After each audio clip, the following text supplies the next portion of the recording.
Hey, what's up, Boxers? This is Zach Rosette with Buildbox. In this video, we're going to check out a few smart assets that I could totally see being used in a top Voodoo game. So if you're trying to publish a top game, you might want to consider throwing a few of these smart assets in there. So I'm going to go ahead and just select Speed Buggy for this example today, and then we'll go ahead and get started.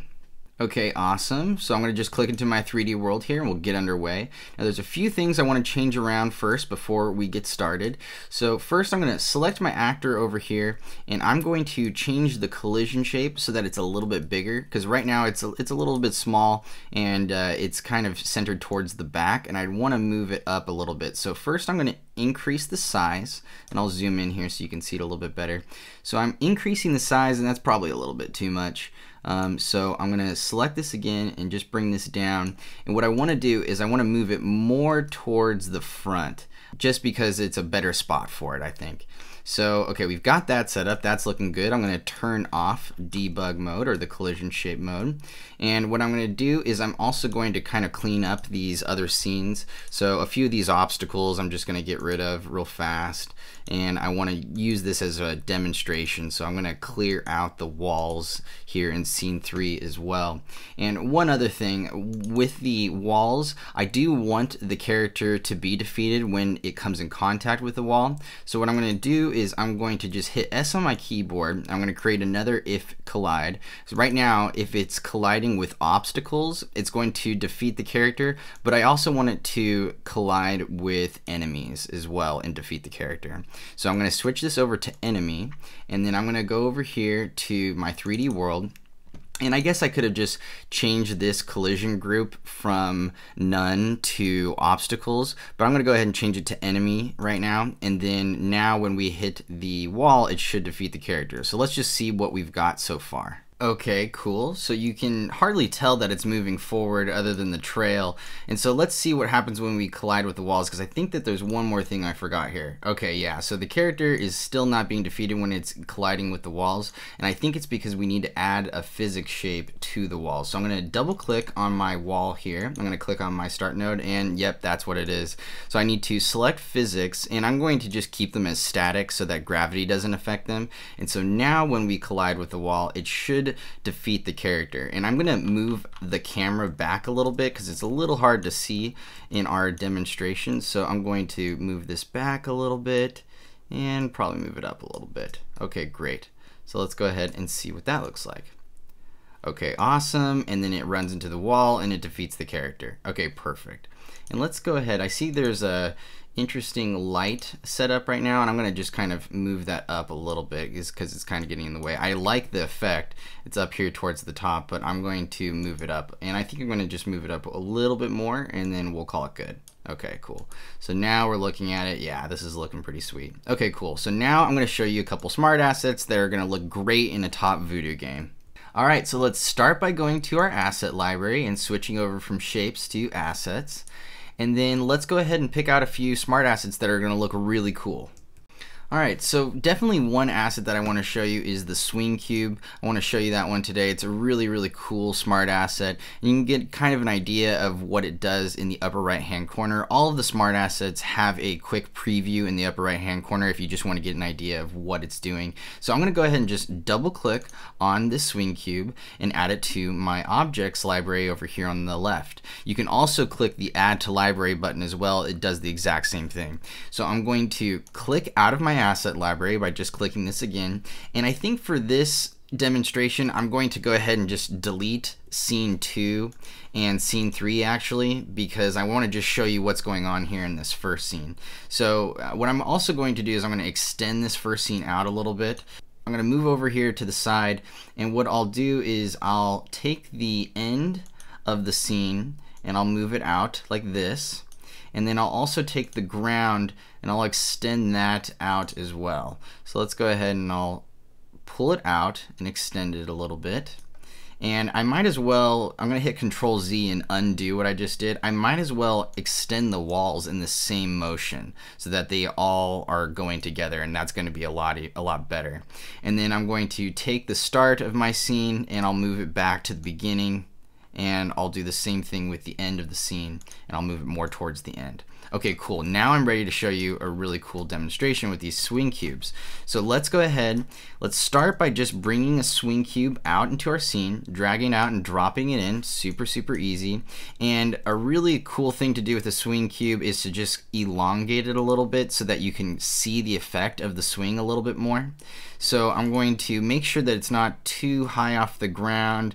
Yeah, that looks pretty good. And then let's make it a little bit smaller so that we can fit one on either side of these walls. So what I'm going to try to do is I'm going to have this swing cube line up as best I can with the center of the path, or the center of the game path right here, so that it looks like it's opening up like doors from the middle.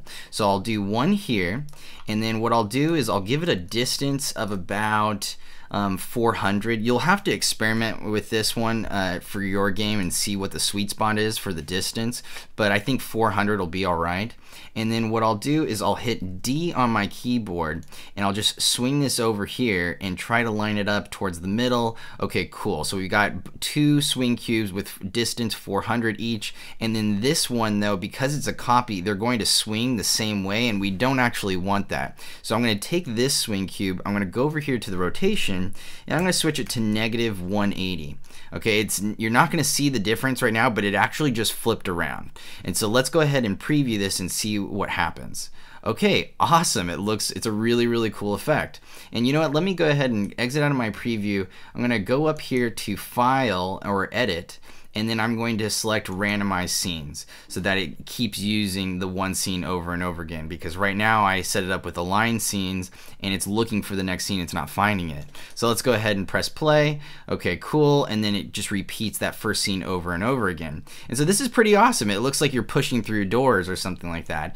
And then the other cool thing to do is to just put your camera up here from the top, and then go ahead and hit W on your keyboard and probably space these out a little bit more, something like this.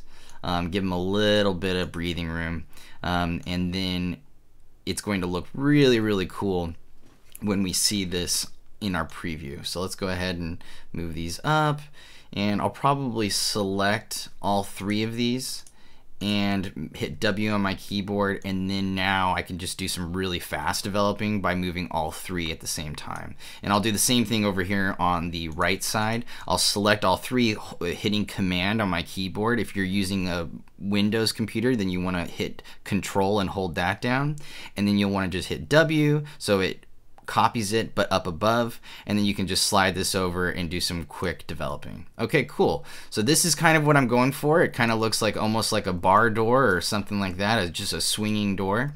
And let's go ahead and preview this and see what this looks like. Oh my gosh, that looks so cool. It's got this really fluid motion, and you can just totally expect something like this, something that's that polished and looks that clean, you could totally imagine in a top Voodoo game. So I'd love to see a few of you come up with something creative to do with these swing cubes, because it's a really, really cool effect, and I could definitely see it in a top Voodoo game. So let me exit out of this preview and let me show you another cool smart asset. Okay, so let's go back to our asset library, and then let's go ahead and pick something else out. And you know what I think would be really cool for this is to incorporate a door key and a door slide. So I'm going to go ahead and I'm just going to double click on my door key, and then I'm going to double click on my door slide.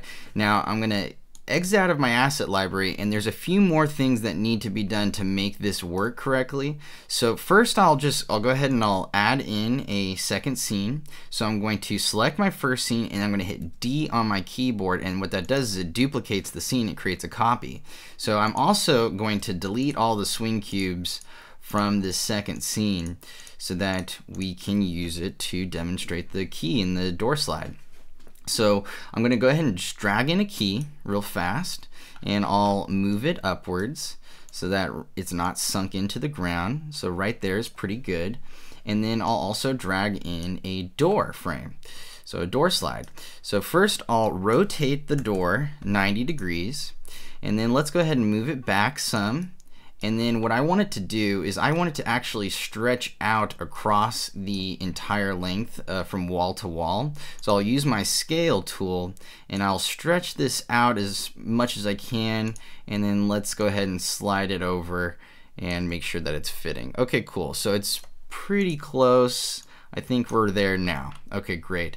And then I'm also going to stretch this upwards a little bit and then sink it into the ground so that you can't see that little keyhole. So it's still going to work the same, but you can't see the keyhole, and it's going to work with the key. Now the other thing that needs to be done is this actor needs to have physics set up so that it can collide with the key.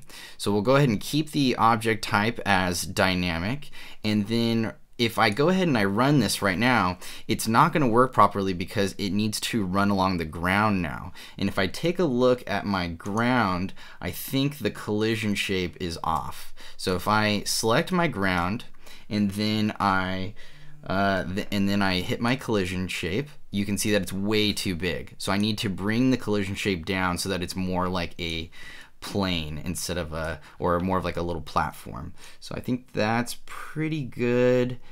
You want to get it as close as you can. So let's go ahead and let's just test this out and make sure that this is working. I think there's a few more things that we need to do before this works properly, but let's just see where we're at right now. So we've got our little preview. Okay, cool. So it's not opening up the door and it's not collecting the key. So we need to go ahead and fix this. So first, let's check the identification. Okay, so the identification on this is 0 and the identification on this is 1. So that's the first thing that's off. So we need to make sure that the identifications are both 0 and 0 or both 1 and 1. Basically, they need to be matching if you want them to coordinate with each other. And then I believe the next thing we need to do is we need to give this key some physics, and I'll turn on the physics, but I'm going to make it static so that it is not dropping through the floor or gravity. I guess it would just fit on the ground, so I think it might be fine. Okay, and so let's go ahead and test this. Right now the affected asset is all, so anything that collides with this key, it should open up the door. And so let's go ahead and see. Now the other thing is I don't think this door is going to open up in the direction that we want. So let's go ahead and test it out first. Okay, cool. So you can see here that we've got the door opening, but it's going upwards instead of downwards. So let's go ahead and fix that. So I'm going to exit out of my preview and we'll take care of that right now. All right, so the first thing I want you to notice is that our vehicle, our little car or actor, is getting stopped midway as it's running into the key. And so let me go ahead and show you that right now so you can understand.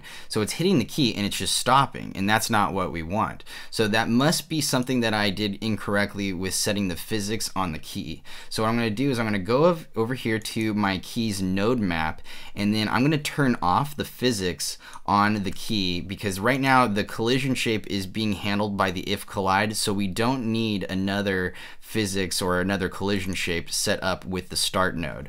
So let's go ahead and go back into our 3D world now, and let's see if it's going through the key and activating the door. Okay, great. That's exactly what we want. We want it passing through the key and collecting it. We don't want it stopping, and then we want the door to go down instead of up, and right now it's going up. So let's exit out of the preview, and then let's go ahead and change around the door slide so that it goes downwards instead of upwards. So to make that change, we actually need to change one of the nodes in the door's node map. And so we're going to do that in a second. But for right now, I want to move this door just a little bit further back so we can see the animation a little bit better. And then the other thing I want to do is I want to select my door and change the collision group to enemy so that when the car comes in contact with the door, when you haven't collected the key, it'll defeat the character. So the next thing we're going to do is we're going to double click on our door, and then let's go ahead and add some physics to this door so that when the car collides with it, it's going to have a collision. And then let's make sure that the object type is static so that it's not sinking into the ground because of gravity. And so the last thing we're going to do is we're going to double click on the open animation, and we're going to make a real small change to this code here so that we can make it go down instead of up. So if you look at the code closely, you'll see this is where it changes the position. All right, it resets the position. So what I'm going to do is I'm going to simply change this plus into a minus, and then now it should start going downwards instead of upwards. So let's go ahead and see that. Let's test that out. So we'll preview this real fast, and hopefully everything works. Awesome. Okay, cool. So we've got this car collecting the coin, and it's dropping the wall, and it's perfect. Okay, awesome. So I'm going to exit out of this preview, and I hope you thought this video was useful. There's lots of more assets out there, and there's tons that would be great for Voodoo. So I hope you experiment and test these out and mess with the code a little bit. And I just hope you enjoyed this video. So keep an eye out for more videos next week. And as always, keep on boxing.